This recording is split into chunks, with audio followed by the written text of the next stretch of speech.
వాక్యం చూస్తున్నాం. కృపా ప్రేమగల తండ్రి, జీవముల దేవా, నీకు ఎంతో స్తోత్రాలు చెల్లిస్తున్నాం.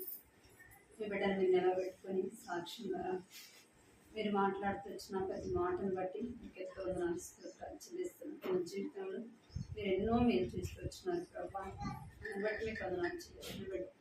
జీవితం ప్రభా తండ్రి దేవ, కుటుంబంగా మీరు గడుతూ వచ్చినారు. వందనాలు ప్రతి విషయంలో మీ యొక్క మీరు సహాయాన్ని బట్టి కూడా వందనాలు చెల్లిస్తున్నాం. మిగిలిన సమయాన్ని కూడా జ్ఞాపకం తీసుకుని వాక్యం ద్వారా మాట్లాడండి. ప్రార్థన కొరకై మా హృదయాన్ని సిద్ధపరచండి. మా దృష్టి, మా మనసు ప్రభా నీ వైపు చూడడానికి సహాయపడమని ఎంతో నాకు చెల్లిస్తూ యేసు నామములో ప్రార్థిస్తున్నాం తండ్రి, ఆమేన్. టైం 12 అయిపోయింది కదా, 12 అయిందా? దృష్టి టైం మీద ఉందే, వాక్యం మీద ఉందే? చెప్పండి, ఎక్కడుంది వాక్యం? టైం 12 అయింది కదా, ఇంటికి పోవాలి, వంట చేయాలి, అవునా కదా? ఇంటికి పోవాలి, వంట చేయాలి. ఏందాక మరి వంట చేయకపోతే తినాలి కదా అంటారు. ఎందుకంటే దేవుడు ఈరోజు శరీరానికి కావాల్సిన ఆహారం సిద్ధపరిచినాడు, ఆత్మకు కావాల్సిన ఆహారాన్ని కూడా సిద్ధపరిచాడు. అంటే ఇక్కడ భోజనం కూడా ఏర్పాటు చేయబడింది. ఒక 10 నిమిషాలు అటో ఇటో. ఇంతవరకు కూడా సాక్షి మనము వింటూ వచ్చాము. తల్లిదండ్రుల ద్వారా ఏం చేయబడిందంటే తాను రక్షింపబడుతూ వచ్చింది. అంటే తల్లిదండ్రులు మొదట దైవికంగా నడుచుకుంటూ వచ్చినారు. మనము దైవికంగా నడిచినప్పుడు మన బిడ్డలైన వారు ఏం చేస్తారంట, అదే మార్గంలో నడుస్తారు. వారు నడవటానికి ఏం చూపించాలి? మన పిల్లలు నడవటానికి ఏం చూపించాలి? దారి ఏర్పాటు చేయాలి కదా. దారి చూపింది వాళ్ళు వెళ్తారా? అది మొదట ఏం చూపించాలి? దారి చూపించాలి. కనుక తన జీవితంలో తన యొక్క తల్లిదండ్రులు రక్షణ పొందినారు కాబట్టి తనకు కూడా యవ్వన కాలంలో 7th క్లాస్ అంటే 12 సంవత్సరాలు కదా. ఆ సంవత్సరంలో దేవుడు అంటే తెలియదు, దేవుని ఆ మాటకు అర్థం కూడా తెలియదు. ఎందుకంటే మన ఇంట్లో ఆ వయసులో పిల్లలు ఉండాలి కాబట్టి. అంటే ఆ వయసులోనే దేవుడు ఏం చేసినంట ఏర్పాటు చేస్తాడు. తల్లిదండ్రులు రక్షణ పొందుతున్నారు. వాక్యం చూసుకుని సామెతలు 3వ అధ్యాయము, సామెతలు 3వ అధ్యాయము 33వ వచనం అందరికీ కలిసి చదువుతుంది. సామెతలు 3వ అధ్యాయం 33వ వచనం తీసిన వాళ్ళందరూ కూడా కలిసి చదువుతుంది. భక్తి నీతిమంతుల నివాసములను ఆశీర్వదించును. మరొక మాట సామెతలు 12వ అధ్యాయం 7వ వచనం. సామెతలు 12వ అధ్యాయం 7వ వచనం చివరి మాట, నీతిమంతుల ఇల్లు నిలుచును. నీతిమంతుల ఇల్లు నిలుచును. ఇక్కడ 3వ అధ్యాయం 33వ వచనంలో నీతిమంతుల నివాసము ఆయన ఆశీర్వదించును. నీతిమంతుల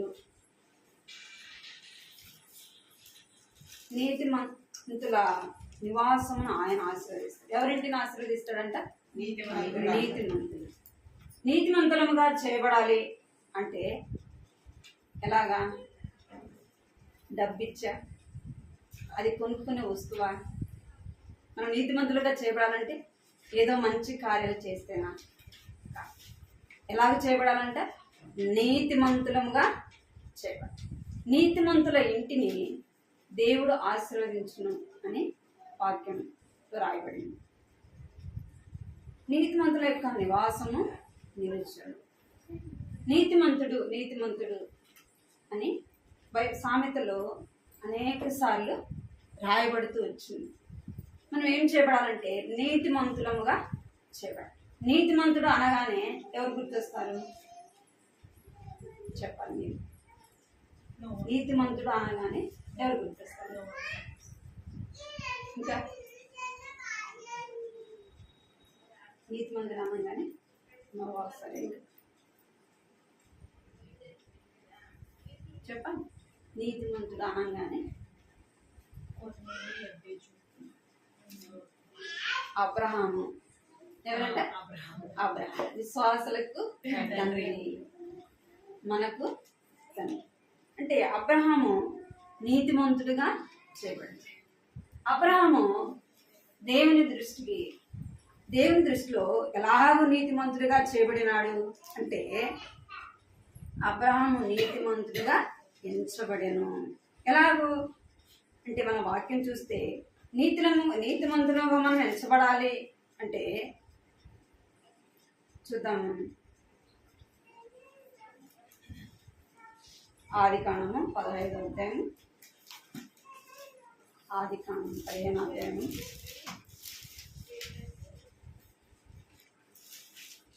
15వ అధ్యాయము 1-2 వచనాలు చదువు. ఇవి జరిగిన తరువాత యెహోవా వాక్యము అబ్రహామునకు దర్శనమందు వచ్చి, అబ్రామా భయపడకుము, నేను నీకు కేడెము, నీ బహుమానము అత్యధికమగునని చెప్పాను.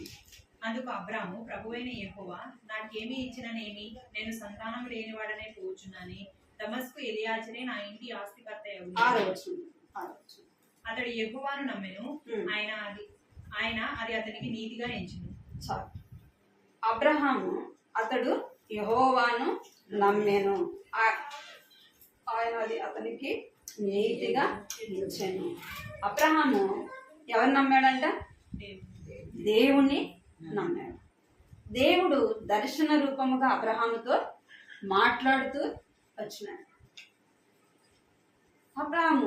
దేవుడు అబ్రహాముతో మాట్లాడుతూ వచ్చినప్పుడు అబ్రహాము ఎవరు నమ్మాడంట? దేవుణ్ణి నమ్మాడు. అది అతనికి నీతిగా ఎంచబడెను. మంచివాళ్ళు నీతిమంతులు అని చెప్తారు, కానీ ఎప్పుడు మనం నీతిమంతులుగా చేయబడతాము అంటే ఆయన యందు విశ్వాసం ఉంచినప్పుడు, ఆయన సొంత రక్షకుడుగా అంగీకరించినప్పుడు, మన మంచి క్రియలను బట్టి, మనం చేసే మంచి పనులను బట్టి మనం నీతిమంతులముగా చేయబడతాం. ఎప్పుడు నీతిమంతులుగా మనం చేయబడతాము అంటే ఆయన యందు విశ్వాసం ఉంచినప్పుడు, ఆయన సొంత రక్షకుడుగా అంగీకరించినప్పుడు. మనం ఏం చేయాలంట? సొంత రక్షకుడుగా అంగీకరించాలి. ఇందాక మన సాక్ష్యంలో కూడా ఏమో తల్లిదండ్రులు రక్షణ పొందాం కదా, మనకు అవసరం లేదు అనుకోవడానికి. రక్షణ వ్యక్తిగతంగా ప్రతి ఒక్కరు కూడా ఏం కలిగి ఉండాలి? రక్షణ కలిగి ఉండాలి. వ్యక్తిగతంగా మనం రక్షింపబడాలి. వ్యక్తిగతంగా మన పాపములు మనము ఒప్పుకోవాలి. మా అమ్మ రక్షింపబడింది, మా నాన్న రక్షింపబడినాడు, లేదా మా నాన్న పాస్టరు, నేను పాస్టర్ పిల్లల్ని. మా పెద్దవాళ్ళందరూ కూడా దేవుణ్ణి నమ్మినారు అంటే దానివల్ల ప్రయోజనము లేదు. ఇప్పుడు మనం వారి ద్వారా మనం నీతిమంతులముగా చేయబడము. వ్యక్తిగతంగా మనం రక్షణ పొందినప్పుడే ఏం చేయబడతామంట? నీతిమంతులముగా చేయబడతాము. నీతిమంతులంగా మనం చేయబడాలంటే చూద్దామా, నెహెమ్యా 9వ అధ్యాయం 7వ వచనం. నెహెమ్యా 9వ అధ్యాయం 7వ వచనం. దేవా యెహోవా అబ్రాహామును ఏర్పరచుకుని కల్దీల ఊరు అను స్థలము నుండి యువతలకు అతన్ని రప్పించి అతనికి అబ్రాహాం అని పేరు పెట్టిన వాడవు నీవే. అతడు నమ్మకమైన మనస్సు గలవాడని ఎరిగి కనానీయులు, హిత్తీయులు, అమోరీయులు, పెరిజ్జీయులు, యెబూసీయులు, గిర్గాషీయులు అను వారి దేశమును అతని సంతతి వారికి ఇచ్చినట్లు అతన్ని నిబంధన చేసిన వాడవు నీవే. ఎక్కడి నుంచి పిలిచినాడంట? కల్దీల ఊర్లో నుండి అబ్రహామును పిలిచినాడు. అబ్రహాము మొదట ఎలాంటి వాడు? దేవుడు అంటే ఎరగని వాడు. రెండోది విగ్రహారాధన చేసేవాడు. నిజమైన దేవుడు అంటే తెలియని వాడు, విగ్రహారాధన చేసేవాడు. అలాంటి వాడిని దేవుడు ఏం చేసినాడంట? పిలిచినాడు. మనము కూడా నిజముగా దేవుడు అంటే తెలియదు కదా. నిజమైన దేవుడు ఎవరో మనకి తెలియదు. వ్యర్థమైన వాటిని అన్నిటిని కూడా మనం ఏం చేస్తూ వచ్చినాం? పూజిస్తూ వచ్చినాం, అవే దేవుడని ఎంచుతా వచ్చినాం. అయితే అబ్రహామును దేవుడు ఏం చేస్తున్నాడంట? నీతిమంతుడిగా ఎంచుతూ వచ్చినాడు. అబ్రహాము దేవుని నమ్మిన కనుక అది అతనికి నీతిగా ఎంచబడెను. అబ్రహామును పిలిచిన దేవుడు మనల్ని కూడా పిలిచినాడు. అబ్రహామును దేవుడు నీతిమంతుడిగా ఎంచుతూ వచ్చినాడు. అబ్రహాము ఒకటే కాదు, తన కుటుంబం అంతా కూడా ఏం చేయబడిందంటే దేవునిలోనికి వస్తుంది. దేవుడు సృష్టికర్త, అబ్రహాము సృష్టికర్తను ఎరిగిన వాడుగా మనము చూస్తాం. కుటుంబం అంతా కూడా తన మటుకే కాదు, తన కుటుంబం అంతా కూడా ఏం చేయబడింది? దేవుని యందు విశ్వాసం నుంచి దేవుని నమ్మిన వారుగా మనము చూస్తాము. కుటుంబం అంతా కూడా ఏం చేయబడిందంటే నీతిమంతులుగా చేయబడుతూ వచ్చినారు. రోమా రాసిన పత్రిక 5వ అధ్యాయం 1వ వచనం చూడండి. కాబట్టి విశ్వాస మూలమున మనం నీతిమంతులముగా తీర్చబడి మన ప్రభువైన యేసుక్రీస్తు ద్వారా దేవునితో సమాధానం కలిగి ఉన్నాము. చాలు. కాబట్టి విశ్వాస మూలమున మనము నీతిమంతులముగా తీర్చబడి ఎట్లా అంటే విశ్వాసము ద్వారా విశ్వాసులకు తండ్రి అని అబ్రహాముకు పేరు. అంటే అబ్రహాము నీతిమంతుడుగా చేయబడుతూ వచ్చినాడు. దేవుడు అబ్రహామును నీతిమంతుడిగా ఎంచుతూ వచ్చినాడు. మన జీవితంలో కూడా ఎలాగంటే ఇక్కడ అపోస్తల కార్యము చూడండి అన్నమాట. అపోస్తల కార్యం 10వ అధ్యాయం 22వ వచనం. అందుకు వారు నీతిమంతుడును దేవునికి భయపడవాడును యూదా జనులందరి వలన మంచి పేరు పొందిన వాడునైనా శతాధిపతి కొర్నేలి అని ఒక మనుషుడున్నాడు. అతడు నిన్ను తన ఇంటికి పిలువనంపించి నీవు చెప్పు మాటలు వినవలనని పరిశుద్ధ దూత వలన బోధింపబడనని చెప్పింది. ఇక్కడ కొర్నేలు 10వ అధ్యాయంలో కొర్నేలు ఇక్కడ మనకు కనబడుతుంది. ఇక్కడ కొర్నేలు నీతిమంతుడని రాయబడింది. ఎప్పుడు నీతిమంతుడిగా చేయబడినాడంటే అపోస్తలుడైన పేతురు వచ్చి వాక్యం చెప్పినప్పుడు ఏం చేయబడినాడు? నీతిమంతుడిగా ఎంచబడినాడు. అంతకుముందు తాను ఎలా అంటే మంచివాడు, ఎందుకంటే మంచి పనులు చేస్తూ వచ్చినాడు, మంచి క్రియలు చేస్తూ వచ్చినాడు. ఎప్పుడు నీతిమంతుడిగా చేయబడినాడంటే పేతురు వచ్చి వాక్యం చెప్పినప్పుడు తన హృదయంలో అప్పుడు విశ్వాసం ఉంచుతూ వచ్చినాడు దేవుని అని. అప్పుడు తాను సొంత రక్షకుడుగా అంగీకరిస్తూ వచ్చినాడు. అప్పుడు నీతిమంతుడిగా చేయబడుతూ వచ్చినాడు. అది దేవుడు అంటే తెలుసు, మనం మందిరానికి వెళ్తున్నాం, ప్రార్థన చేసుకుంటున్నాం అన్నంత మాత్రం మనం ఏం చేయబడము? నీతిమంతులంగా ఎంచబడము. ఎప్పుడు నీతిమంతులంగా ఎంచబడతామంటే ఆయన్ని సొంత రక్షకుడుగా అంగీకరించినప్పుడు, మన పాపములు ఆయన సన్నిధిలో ఒప్పుకొని విడిచిపెట్టినప్పుడు మనం ఏం ఎంచబడతామంట? నీతిమంతులముగా ఎంచబడతాము. ఇక్కడ అబ్రహాము నీతిమంతుడిగా ఎంచబడుతూ వచ్చినాడు. అబ్రహాము మాత్రమే కాదు, తన కుటుంబం అంతా కూడా ఏం చేయబడిందంట? నీతిమంతులుగా ఎంచబడుతూ వచ్చినాడు. తనకు కలిగినంత అబ్రహాము దేవుని యందు నమ్మకం ఉంచుతూ వచ్చినాడు కాబట్టి దేవుని యందు విశ్వాసం ఉంచుతాడు. విశ్వాసము ఉంచుట ద్వారా నీతిమంతుడుగా ఎంచబడుతూ వచ్చినాడు. మనం కూడా మన కుటుంబముతో సహా ఏం కలిగి ఉండాలంటే నీతిమంతులముగా ఎంచబడాలి. దేవుని దృష్టికి నీతి. గలతీ రాసిన పత్రికలో కూడా చూడండి ఆ మాట ఉంటుంది. గలతీ 2వ అధ్యాయం 16వ వచనం.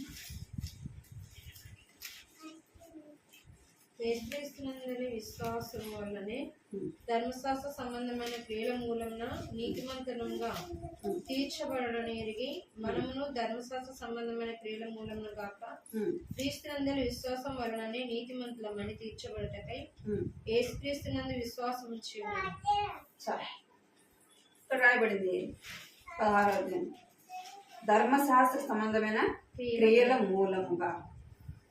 అంటే ధర్మశాస్త్రము తెలిసినంత మాత్రాన ఏం చేయబడము? నీతిమంతులముగా ఎంచబడము. ధర్మశాస్త్రాన్ని, దేవుని వాక్యానుసారంగా నడుచుకున్నప్పుడే ఏం చేయబడతామంట?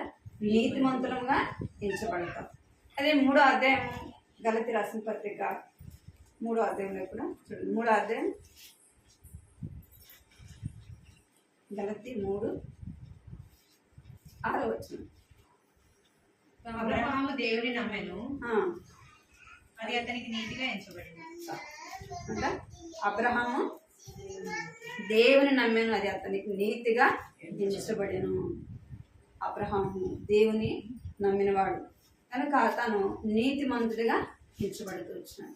తన కుటుంబం అంతా కూడా దేవుని తెలిసిన వారుగా మనము చూస్తాం. రెండవది, అబ్రహాము జీవితంలో నమ్మకమైన వాడు. ఎలాంటి వాడంట? నమ్మకమైన వాడు. చూడండి, నెహెమ్యా 9వ అధ్యాయం 8వ వచనం. 9:8. అతను నమ్మకమైన మనసు గల వాడని ఎరిగి కనానీయులు, హిత్తీయులు, అమోరీలు, పెరిజీలు, యోబుసీయులు, గిర్గాషీయులు అను వారి దేశమును అతని సంతతి వారికి ఇచ్చినట్టు అతనితో నిబంధన చేసిన వాడవు నీవే. నీవు నీతిమంతుడవైండి నీ మాట చొప్పున జరిగించితివి. ఐగుప్తులో మా పితరులు పొందిన శ్రమ నీవు చూచితివి. ఇక్కడ అబ్రహాము మొదట నీతిమంతుడిగా ఎంచబడుతూ వచ్చినాడు. తన కుటుంబంతో కూడా దేవుని దృష్టిలో ఎలా ఉన్నారంట?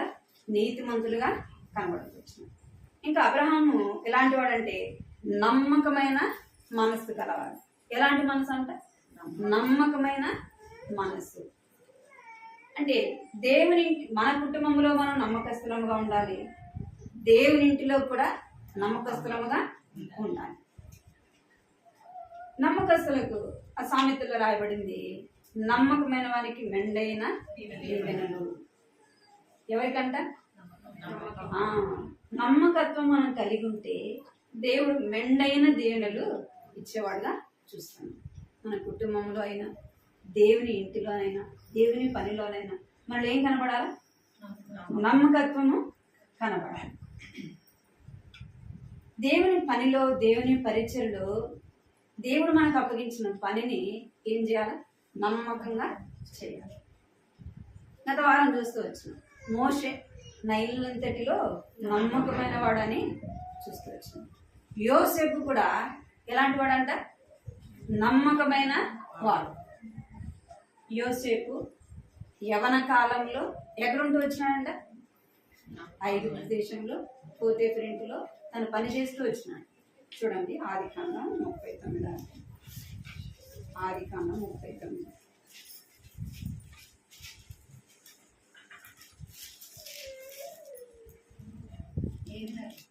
చదవండి, 2వ వచనం, 1-2. యోసేపును ఐగుప్తును తీసుకుని వచ్చినప్పుడు ఫరో యొక్క ఉద్యోగస్తులను రాజ సంరక్షక సేనాధిపతినైన పోతిఫర్ అనే ఒక ఐగుప్తీయుడు అక్కడికి అతను తీసుకుని వచ్చిన ఇష్మాయేలు యొద్ద అతన్ని కొనేది. యెహోవా యోసేపునకు తోడైండెను గనుక అతను వర్ధిల్లుచు తన యజమానుడగు ఆ ఐగుప్తుని ఇంట ఉండేది. యెహోవా అతనికి తోడైండెననియు అతను చేసినంతయు అతని చేతిలో యెహోవా సఫలం చేసిననియు అతని యజమానుడు చూచినప్పుడు. చాలు. ఈ 39వ అధ్యాయంలో దేవుడు యోసేపుకు తోడైండెను ఆ మాటను మనము చాలాసార్లు అక్కడ చూస్తాం. యవన కాలంలో ఎట్లా ఉన్నాడంట? ఆ యొక్క తన యజమానుడి దగ్గర నమ్మకమైన వాడుగా ఉంటూ వచ్చినాడు. అందుకే పోతీఫరు తనకు కలిగినది అంతా కూడా ఎవరికి అప్పగించినాడంటే యోసేపుకి అప్పగించు. యోసేపు ఏ పని చేసినా కూడా ఏం కనబడుతూ వచ్చిందంటే ఆశీర్వాదాన్ని చూస్తూ వచ్చినాడు. అంటే తన నమ్మకత్వాన్ని చూస్తూ వచ్చినాడు. తన నమ్మకత్వాన్ని చూసి తన ఇంటి మీద తనకు సమస్త అధికారము ఇస్తూ వచ్చినాడు. ఏం కనబడాలి? మనలో నమ్మకత్వము కనబడాలి. ఎవరికి కనబడాలా? దేవునికి కనబడాలి. అబ్రహాము ఎవరికి కనబడినాడు? నమ్మకమైన మనస్సు గలవాడు అని దేవుడే చెప్తున్నాడు అబ్రహాము. యోసేపు కూడా నమ్మకమైన వాడని మనము చూస్తాము. అబ్రహామే కాదు, అబ్రహాము కుటుంబంలో ఉన్న వారు కూడా ఎలా ఉన్నారంటే నమ్మకమైన వారిగా మనము చూసుకోవచ్చు. అబ్రహాము చూడండి, ఆదికాండం 14వ అధ్యాయం 14 వచ్చింది కదా. అబ్రాము తన తమ్ముడు చెరపట్టబడినని విని తన ఇంట పుట్టి అలవర్చబడిన 310 మండుగురిని వెంటబెట్టుకొని చాను మట్టుకు ఆ రాజులను తరిమేది. ఇప్పుడు అబ్రహాము ఎంతమంది ఉన్నారంట తన ఇంట? 310 మండుగురు. తన ఇంట దాసులు దాసీలు 300 మంది కనబడుతున్నారు. వీరందరికి కూడా ఎలాంటి మార్గంలో నడిచినారు? తన యజమానుడు అబ్రహాము ఏ దారిలో అయితే నడిచినాడు, ఏ దేవుని యందు నమ్మకం ఉంచినాడు, ఏ దేవుని యందు తను నీతిమంతుడిగా తీర్చబడుతూ వచ్చినాడు, వారు కూడా ఎలా ఉన్నారంట? తన యజమానుడు నడిచిన మార్గంలో వారు నడిచిన వారుగా చూస్తామండి. ఇంతమంది మనం ఒకరిద్దరిని ఏం చేయలేము, మన దారిలో వారిని నడిపించలేము. ఒక కుటుంబంలో పిల్లలు 2 ఉన్నారనుకోండి, తల్లిదండ్రుల మార్గంలో వారిని నడిపించాలంటే ఎంతో కష్టం కదా. మన బిడ్డలు మనం నడిపించడమే ఎంతో కష్టం. అబ్రహాము తన ఇంట పుట్టి అలవర్చబడిన వారు 300 మంది ఉన్నారు. వారందరినీ కూడా ఎలా నడిపించినాడంటే దేవునికి అనుకూలమైన మార్గంలో, దేవునికి ఇష్టమైన మార్గంలో వారిని నడిపిస్తూ వచ్చినాడు. తను నడిచినాడు కాబట్టి తన ఇంటిలో ఉన్న వారిని కూడా ఆ దారిలో తాను నడిపించగలుగుతూ వచ్చినాడు. తను నీతిమంతుడిగా ఎంచబడుతూ వచ్చినాడు కాబట్టి తన కుటుంబంలో వారిని కూడా ఏం చేయబడుతూ వచ్చింది? నీతి మార్గంలో నడిపిస్తూ వచ్చినాడు. తాను నమ్మకమైన వాడు కాబట్టి తన కుటుంబంలో ఉన్న వారిని కూడా ఎలా నడిపించినంట? నమ్మకమైన వారుగా ఉంటూ వచ్చినాడు. ఎందుకంటే మనము ఆది కాండంలో చూస్తే తన యొక్క దాసులు కూడా పని అప్పగించినప్పుడు వారు నమ్మకంగా చేస్తూ వచ్చారు. ఎలియాజరుకు పని అప్పచెప్పినాడు అబ్రహాం కదా, నా కుమారునికి వివాహం కొరకై తన యొక్క వంశంలో ఉన్న వారిని, తన బంధువులైన వారిని తీసుకొని రమ్మన్నప్పుడు ఏం చేసినాడు? తనకు అప్పగించిన పని నమ్మకంగా చేస్తూ వచ్చినాడు. ఎలియాజరు కూడా ఏం చేస్తూ వచ్చినాడు? తను వెళ్ళిన మార్గంలో ఒంటెలతో సహా మోకరించి ప్రార్థన చేస్తాడు. జంతువులు మాట్లాడతాయి అంటే తను మోకరించినప్పుడు అవి కూడా ఏం చేశాడంట? అంటే అబ్రహామును మనము జ్ఞాపకం చేసుకుంటే, అబ్రహాము తన యజమానుడు ఏ దారిలో ఉన్నాడు, మన యొక్క దాస్తులైన వారు కూడా అలాగనే ఉంటూ వచ్చినారు. ఇంకా మనం చూస్తే ఆది కాండము 22:5 తన పనివారితో, మీరు గాడిదతో ఇక్కడనే ఉండుడి, నేనును ఈ చిన్నవాడును అక్కడికి వెళ్ళి దేవునికి మ్రొక్కి మరలా మీ వద్దకు వచ్చేదామని చెప్పి.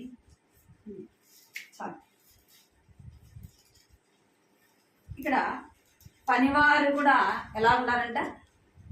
నమ్మకంగా ఉన్నారు. అబ్రహాము ఆ యొక్క మోరియా పర్వతం మీదకి వెళ్ళినప్పుడు వాళ్ళు ఏం చేస్తూ వచ్చినారు? తన యజమానుడు తిరిగి వచ్చేంత వరకు కూడా ఎక్కడ ఉన్నారంట? అక్కడే ఉన్నారు. అంటే వారి యొక్క అబ్రహాము ఎంత నమ్మకమైన వాడు మనం అక్కడ కనబడతాం. ఇంకా అనేకమైన మాటలు ఉంటున్నాయి. కానీ అంటే అబ్రహాములు దేవుడు ఏం చేస్తూ వచ్చాడంటే నమ్మకమైన మనసు గలవాడని చూస్తూ వచ్చాడు. నమ్మకమైన వారికి మెండైన దేవునిలు అని మంది. అబ్రహాము అన్ని విషయాలు కూడా ఏం చేయబడుతూ వచ్చాడంటే ఆశీర్వదించబడుతూ వచ్చినాడు కదా. నమ్మకమైన వానికి మెండైన దేవుళ్ళు అంటే అన్ని విషయాల్లో కూడా ఆశీర్వదించబడినాడు. నేను నా జీవితంలో కూడా నమ్మకంగా ఉండాలి. దేవుడు మనల్ని ఏ స్థితిలో ఉంచినా, అది కొద్దిదైనా గొప్పదైనా, అది ఏ స్థితి అయినా కావచ్చు, ఏదైనా అది దేవుడు ఇచ్చినదే కదా. మనం ఉన్నత స్థానంలో ఉన్నా దేవుడు ఇచ్చింది, లేదా మనము తగుమాత్రపు జీవితం జీవిస్తున్నా అది దేవుడు ఇచ్చింది. దేవుని యొక్క ఆశీర్వాదం ఇస్తుంటే ఐశ్వర్యము ఇస్తుంది. అబ్రహాము నమ్మకమైన మనసు గలవాడని మనము చూస్తున్నాం. అబ్రహాము ఇంకా ఎలాంటి వాడంటే, 3వదిగా చూద్దాం. ఆది కాండము 22:12. అప్పుడు ఆయన, ఆ చిన్నవారి మీద చెయ్యి వేయకుము, అతన్ని ఏమీయో చేయకుము, నీకు ఒక్కడైనా నీ కుమారుని నాకు వెనుదీయలేదు కనుక నీవు దేవునికి భయపడవాడవని ఇందువలన నాకు కనబడుచున్నదని. ఎలాంటి వాడంటే దేవునికి భయపడు. దేవునికి భయపడవాడు. మొదటిదిగా నీతిమంతుడిగా చేయబడుతూ వచ్చినాడు. 2వది నమ్మకమైన వాడుగా. 3వది దేవుని యందు భయభక్తులు కలవాడు. ఎవరు చెప్తున్నారు ఆ మాట? దేవుడే చెప్తున్నాడు. ఆ? నీవు దేవునికి భయపడవడమని ఇందువలన నాకు కనబడుచున్నది. మనం దేవునికి భయపడుచున్నాము అంటే దానికి ఏదైనా రుజువు ఉండాలి కదా. మనం దేవునికి భయపడుతున్నామంటే ఏం కనపడాలి? అబ్రహాం అయితే క్రియారూపంగా చూపించినాడు దేవునికి భయపడవాడని. మరి మనము దేవునికి భయపడుతున్నామంటే ఎట్లా చెప్పగలం? ఎలాగా చెప్పండి. అబ్రహాం అయితే చూపించినాడు దేవునికి భయపడవాడని. మరి మనం ఎలాగ చూపించాలి? మనం మనుషులకు ఎలా భయపడతామో చూపిస్తాం కదా, అవునా కదా? మనుషులకు భయపడేది చూపిస్తాం. ఎక్కడన్నా ఏదైనా మీటింగ్ ఉందనుకోండి, నా భర్త అరుస్తాడు, మా ఇంట్లో వాళ్ళు అరుస్తారు, నేను రాలేను, అక్కడ కనబడుతుంది కదా. నిజంగా కుటుంబానికి భయపడుతున్నట్టు కనబడుతుంది. మరి మనం దేవునికి భయపడుతున్నామంటే ఎట్లా చూపించాలా? నిజముగా దేవునికి మనం భయపడుతున్నాము అంటే ఏమనుకోవడమా? పరిస్థితి ఎలాగున్నా, ఎంత వ్యతిరేకంగా ఉన్నా, ప్రతికూలంగా ఉన్నా ఎక్కడ కనపడాలి? మనం దేవుని ఇంటిలో కనబడాలి. నిజముగా దేవునికి భయపడే వారమైతే చూడండి, యెషయా గ్రంథము 8వ అధ్యాయం 13వ వచనం. యెషయా 8వ అధ్యాయం 13వ వచనం. సైన్యములకు అధిపతియగు యెహోవాయే పరిశుద్ధుడను అనుకొనుడి. మీరు భయపడవలసిన వాడు ఆయనే, ఆయన కోసమే దిగులు పడవలెను. చాలు. ఏమంట? మనం భయపడవలసిన వాడు ఎవరంట? యెహోవాయే. ఆయన సృష్టికర్త కనుక ఆయనకే మనము భయపడాలి. ఆయన మనం భయపడుతున్నాము అంటే దేవుని సన్నిధిని మనము ప్రేమిస్తాం. ఎక్కడుంటాడు ఆయన? దేవుని ఇంట్లో, దేవుని ఆలయం. మనతో పాటు ఉంటాడు. మనం ఎక్కడుంటే ఆయన అక్కడ ఉంటాడు. కానీ దేవుని ఇంటిలోకి మనము కనబడాలి, దేవుని ఆలయంలో మనం కనబడాలి. మన పరిస్థితి ఎలాగైనా ఉంది. ఎంతసేపు? ఒక గంట అయినా దేవునికి సమయాన్ని ఇవ్వాలి. మనం ఇందాక ఇంట్లో వచ్చిన సాక్ష్యం, మన భక్తి గారి సవాసం అంటే ఎలా ఉంటుంది? ఏదో వారానికి ఒకసారి అట్లా కనబడి అట్లా వచ్చేది కదా, అంతేనా? సండే వచ్చింది, పోయినాం, మందిరానికి వెళ్ళినాం, ప్రార్థన చేసుకున్నాం, వచ్చినాం, అంతే కదా, అంతేనా? వారం అంతా కూడా ఇప్పుడు సాక్ష్యం చెప్పు, అదేదో సేవకులు చెప్తే వాళ్ళు చెప్తుంటారులే అనుకుంటాం, అవునా కదా? అందరూ చెప్తే మనకు అర్థం అవుతుంది కదా, ఇది నిజము. సేవకులు అంటే వాళ్ళకి ఏం పని లేదు కాబట్టి వాళ్ళు మందిరంలోనే ఉంటారు, వాళ్ళు పిలుస్తారు అమ్మని అనుకుంటాం మనం, అవునా కదా? అనుకుంటే వాళ్ళు లేరా విధంగా ఉంటారు. నేను కూడా అనుకునేదాన్ని, నేను కూడా రక్షింపబడినప్పుడు యవనస్తుల మీటింగ్ ఉంది, సిస్టర్స్ మీటింగ్ ఉంది, స్పెషల్ మీటింగ్ ఉందంటే నేను అనుకుంటుందాన్ని, మీరంటే మందిరంలోనే ఉంటారు, మరి మేము రావాలండి అంటే మేము ఇంకొక ఊరికి వెళ్ళాలి, మందిరానికి వెళ్ళాలి, ఒక 10 కిలోమీటర్లు పోవాలి మందిరానికి, ఊర్లో కాదు. అట్లా అనుకునేదాన్ని. మన భక్తి గారి సవాసం అంటేనే ప్రతిరోజు మీటింగ్ ఉంటుంది, ఈ రోజు ఉంది ఆ రోజు లేదు అనకుండా వారం అంతా కూడా ఉంటాయి.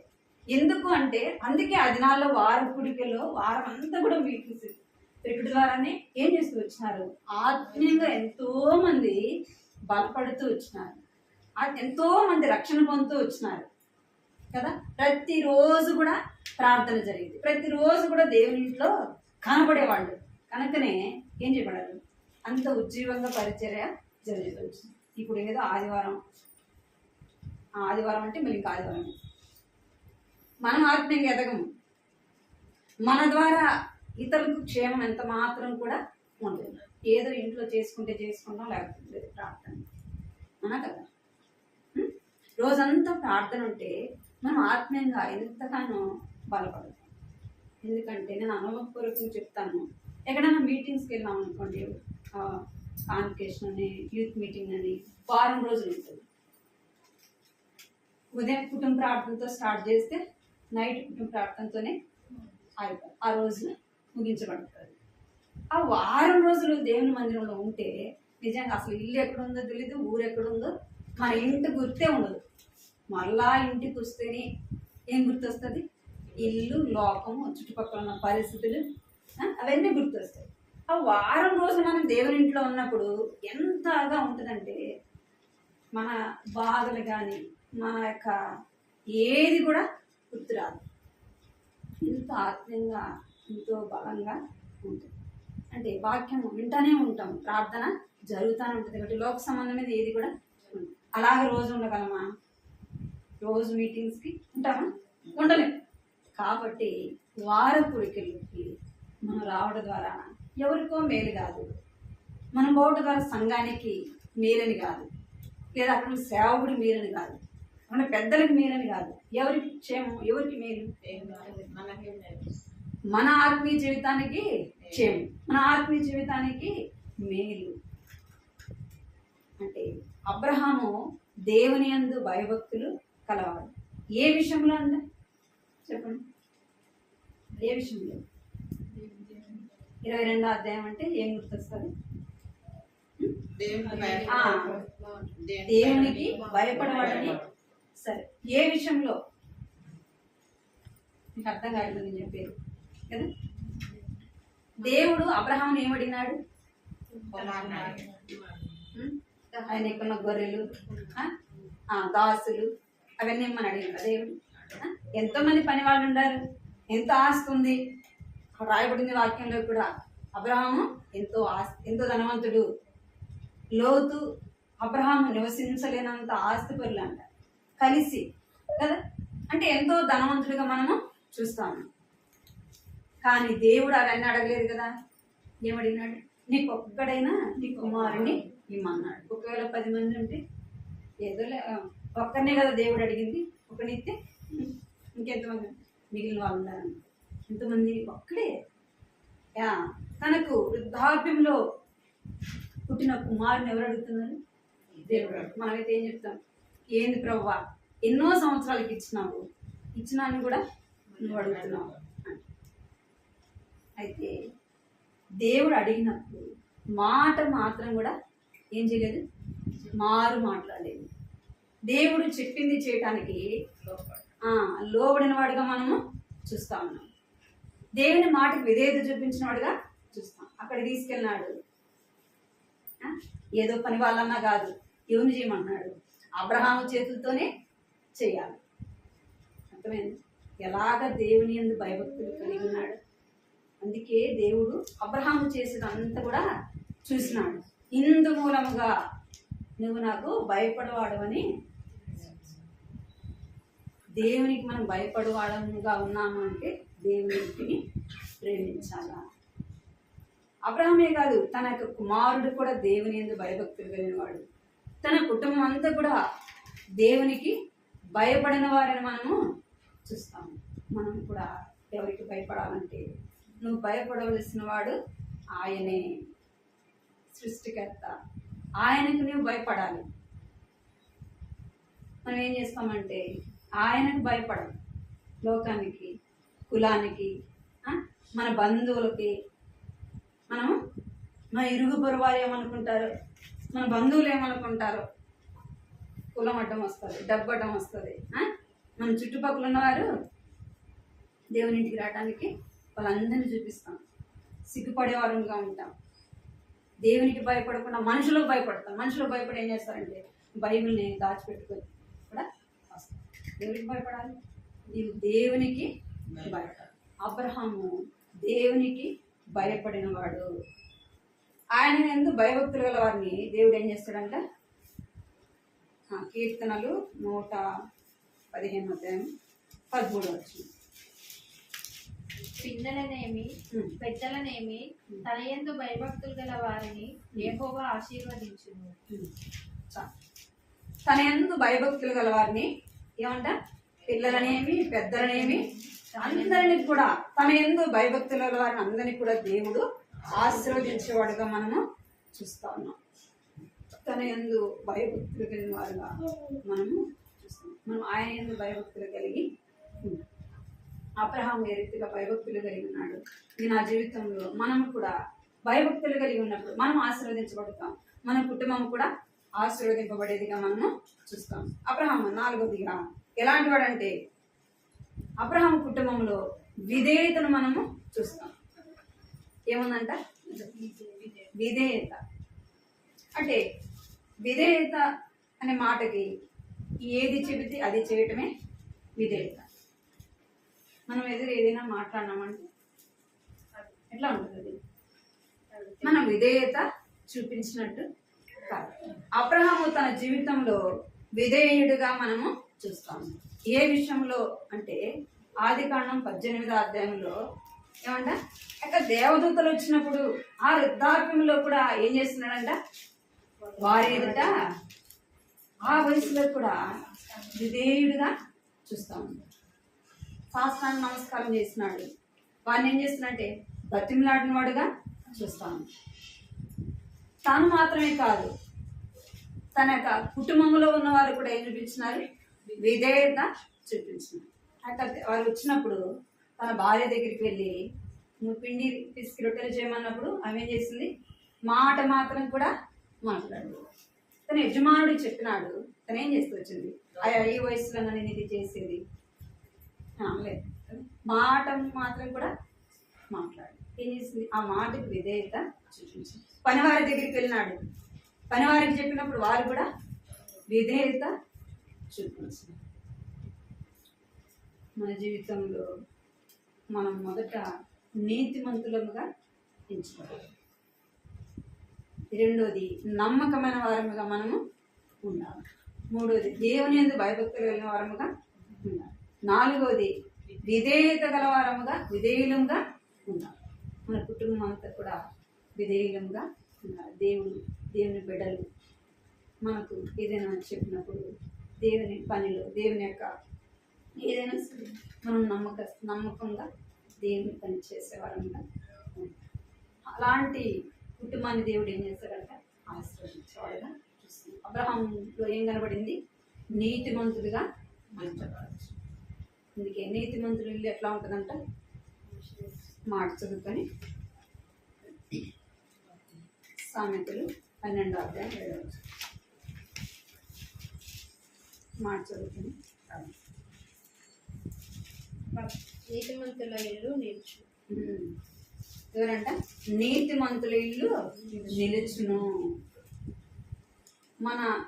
మనం ఆ దారిలో మనము నడిచేవారముగా, నీతి మార్గంలో మనము నడిచేవారముగా ఉండాలి. నీతిమంతుల నివాస స్థలం ఆయన ఆశీర్వదించును. మన కుటుంబాన్ని ఆశీర్వదించాలంటే మనం నీతి మార్గంలో నడవాలి. మనం దేవుని యందు భయభక్తులు కలిగి ఉన్నప్పుడు మన బిడ్డలు కూడా అదే దారిలో నడుస్తారు. మనం దేవుడు అంటే తెలియకుండా దేవుని ఇంటికి మనం వెళ్ళకుండా మన పిల్లలైన వారు వెళ్ళరు. మనం చెప్పినా వారు వినరు. మన యొక్క ప్రవర్తన చూసే వారు ఏం చేస్తారు? దేవుని ఇంటికి వచ్చేవారుగా. మనం ప్రార్థన చేస్తే పిల్లలు కూడా ఏం చేస్తారు? మోకరించి ప్రార్థన. మనం ప్రార్థన చేయకుండా మన పిల్లలు చేయమంటే చేయాలి. మా చెల్లెలు కొడుకు 2 సంవత్సరాలు, మా తమ్ముడు వారి అమ్మాయి దేవుని నమ్ముకుంది. అమ్మాయి మోకరించి ప్రార్థన చేసుకుందామంటే చిన్న బుక్ దాన్ని తీసుకెళ్ళి అమ్మాయితో పాటు అక్కడ కూర్చొని మోకాళ్ళు వేశాను. అంటే ఇక్కడ ఏం కనపడుతుంది? పెద్దవాళ్ళు అక్కడ ప్రార్థన చేస్తున్నారు అంటే పిల్లలు కూడా ఏం చేస్తారు? మనం చేసినప్పుడు మన పిల్లలు మనతో పాటు అబ్రహాం నడిచినాడు కాబట్టి అబ్రహాం కుటుంబం అంతా కూడా తన భార్య అయితే, తన పిల్లలు, తన కుమారుడైతే ఇసాకు అయితేనేమి, తన పనివారైతేమి ఎలా ఉన్నారంట? దేవుని యందు భయభక్తులు కలిగిన వారుగా, నీతి మార్గంలో నడిచిన వారుగా మనము చూస్తాం. మాట గుర్తుపెట్టుకొని ప్రార్థన చేసుకుంటాం.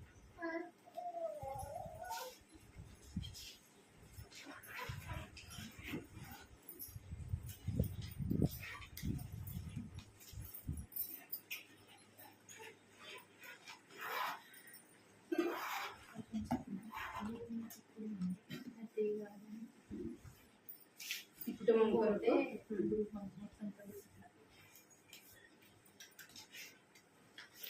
శ్రవంతక్క మాతా వెళ్ళాను. వీరి కొరకు ప్రార్థన చేయండి. పిల్లల కొరకు, పిల్లల యొక్క ఆరోగ్యం కొరకు, కుటుంబంలో ఉన్న ఆర్థికంగా పరిస్థితుల కొరకు ప్రార్థన చేయండి. అక్క వాళ్ళ అన్న వాళ్ళ దగ్గర భూముల విషయంలో కొంచెం గొడవ అన్నమాట. ఇక బంధువులకి దాన్ని కూడా దేవుడు అనుకూలపరిచినట్టు ఎవరి భాగం వాళ్ళు తీసుకుంటేనే సమస్యలు పోతాయి. ఇంకా